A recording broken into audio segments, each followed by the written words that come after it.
Hello दोस्तों, welcome to my YouTube channel motive of life. दोस्तों, किसी ने सच ही लिखा है कि संघर्ष ही जीवन है, क्योंकि जब आप अपने आसपास निगाह दौड़ाएंगे तो संघर्षों से भरी कहानियाँ आपको कुछ करने को प्रेरित करेंगी। आज एक ऐसे ही शख्स की कहानी आपको बताते हैं जिसने खिलौनों से खेलने की उम्र में सुबह 4 बजे उठकर अखबार बेचा, लेकिन पढ़ाई नहीं छोड़ी और आगे चलकर यही बच्चा देश का जाना माना वैज्ञानिक बना, तो बाद में देश का राष्ट्रपति भी बना। ये कहानी है तमिलनाडु के रामेश्वरम में सन 1931 में जन्मे एक बच्चे की।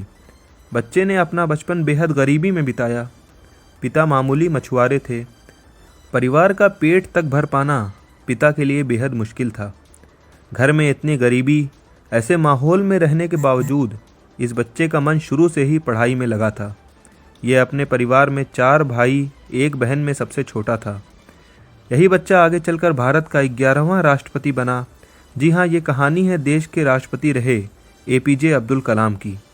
पढ़ाई का ख्वाब आंखों में सजाए नन्हा सा ये बच्चा खेल खिलौनों की उम्र में पढ़ाई का खर्च निकालने के लिए अखबार तक बेचा।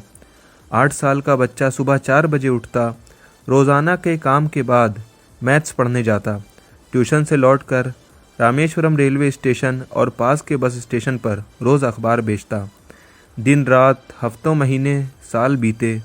वो मेहनती छोटा बच्चा 5वीं क्लास में आ गया। 5वीं क्लास में एक दिन टीचर ने बच्चों से पूछा, पक्षी कैसे उड़ पाते हैं? कोई भी बच्चा जवाब नहीं दे सका। अगले दिन टीचर बच्चों को बीच पर ले गया। वहाँ उन्होंने बच्चों को उड़ते हुए पक्षी दिखाए और उनके उड़ने का कारण, पक्षियों के शरीर का स्ट्रक्चर बताया।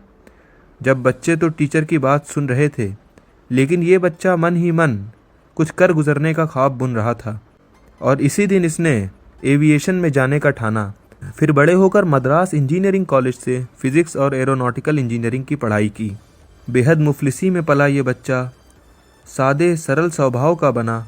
भारत के पूर्व राष्ट्रपति, जाने माने वैज्ञानिक और इंजीनियर के रूप में प्रसिद्ध हुआ। लगभग 4 दशकों तक वैज्ञानिक और विज्ञान के प्रशासक के रूप में रक्षा अनुसंधान और विकास संगठन DRDO और भारतीय अंतरिक्ष अनुसंधान संगठन ISRO की देखभाल की। बैलिस्टिक मिसाइलों और व्हीकल टेक्नोलॉजी के विकास के लिए भारत में मिसाइल मैन की उपाधि से सम्मानित हुआ। इन्होंने सिखाया, जीवन में चाहे कैसी भी स्थिति हो, अगर ठान लेते हैं तो सपनों को हकीकत में ज़रूर बदलते हैं। डॉक्टर APJ अब्दुल कलाम की ये बात आज भारत के साथ साथ दुनिया भर में कई जगह इंस्पायर की जाती है। 7 जुलाई 2015 को IIM शिलोंग में छात्रों को लेक्चर देते समय इनको दिल का दौरा पड़ा और ये हमेशा के लिए दुनिया को अलविदा कह गए। यूँ तो ये दुनिया को अलविदा कह गए हैं, लेकिन हमारे दिलों को अलविदा नहीं कहे। ये हमेशा हमारे दिलों में ज़िंदा रहेंगे। हिंदुस्तान को न्यूक्लियर पावर में आगे बढ़ाने में और एक राष्ट्रपति का पद को अच्छी तरह से निभाने के लिए इनको हमेशा याद किया जाएगा। उम्मीद करता हूँ दोस्तों, इनकी कहानी से आपको बहुत कुछ सीखने को मिला होगा। मिलते हैं अगली वीडियो में। धन्यवाद।